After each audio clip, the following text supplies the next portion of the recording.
Imagine you're a young Nigerian filmmaker trying to make an action movie that can rival foreign movies made in Hollywood. What do you do? Well, the first thing you have to do is raise enough money to make a movie of such a high caliber. Now, keep in mind that the kind of movies that you are competing with include The Grey Man, made with $200 million, Red Notice, made with $200 million, Don't Look Up, made with $75 million, and Glass Onion, made with $40 million, among others. It is easy to get discouraged quickly, but you know that you can't raise that kind of money, so you realize you don't have to. You only have to raise enough to make something really good that you'll be proud of.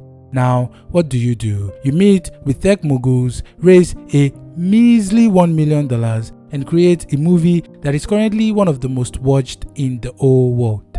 This is exactly the story of The Black Book, a Nigerian action movie created by filmmaker Editi Efiong. Currently, The Black Book has been viewed more than 70 million times on Netflix and is topping the charts everywhere, including a peak of number 3 for English globally and top 10 in a stunning 69 countries. It achieved the most watched spot in South Korea and other numerous South American countries. The movie has been so successful that it has been dubbed Nigerian's version of John Wick. But how exactly did it happen?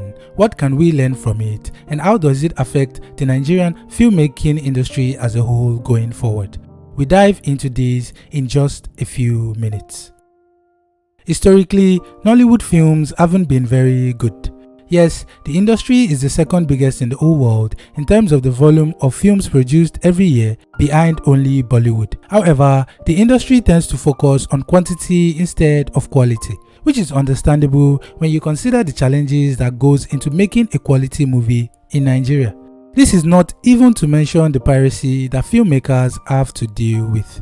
When Netflix became popular in Nigeria and started to commission locally made movies, people believed that it would be the beginning of better quality movies in the country. And while it is arguable to an extent that the production value has gotten better, it is also arguable that only the quality of the cameras got better. The movies are still badly acted, overly theatrical, overly moralistic, and just bad in many ways.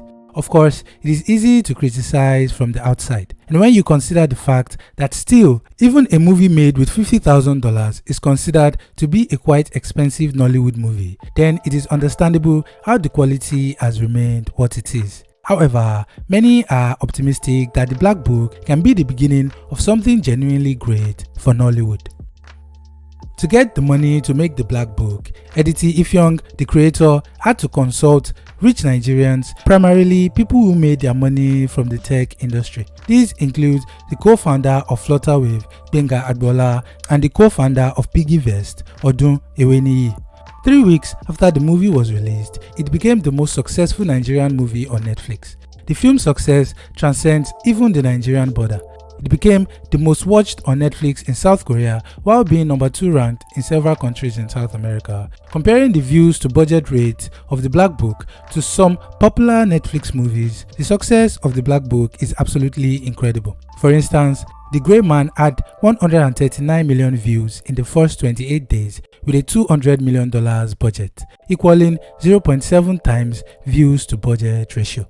Red Notice had 230 million views in the first 28 days with $200 million budget, equaling 1.2 times views to budget ratio.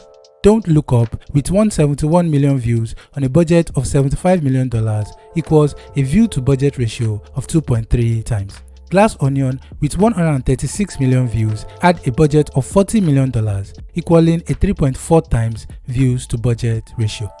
The Black Book, with 70 million views on roughly $1 million budget, has a stunning 70 times watches to budget ratio. This is simply incredible. One of the best parts about the success of this movie is not even what it means for the filmmaker and the movie itself, but what it means for the wider industry in the country and the continent as a whole. So, what exactly does this mean going forward? Well, for one thing, not only does The Black Book's success signal to investors that they can now invest in the Nigerian filmmaking industry and see great results, it also means that the standard for filmmaking has been elevated, if only a little.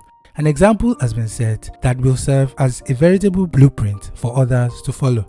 Perhaps this also means that there will be more collaboration between the Nigerian tech sector and the filmmaking industry, leading to better and higher quality products. Only time can tell. If you like this video, don't forget to like, subscribe, and share with your friends who might like it as well. See you in the next video.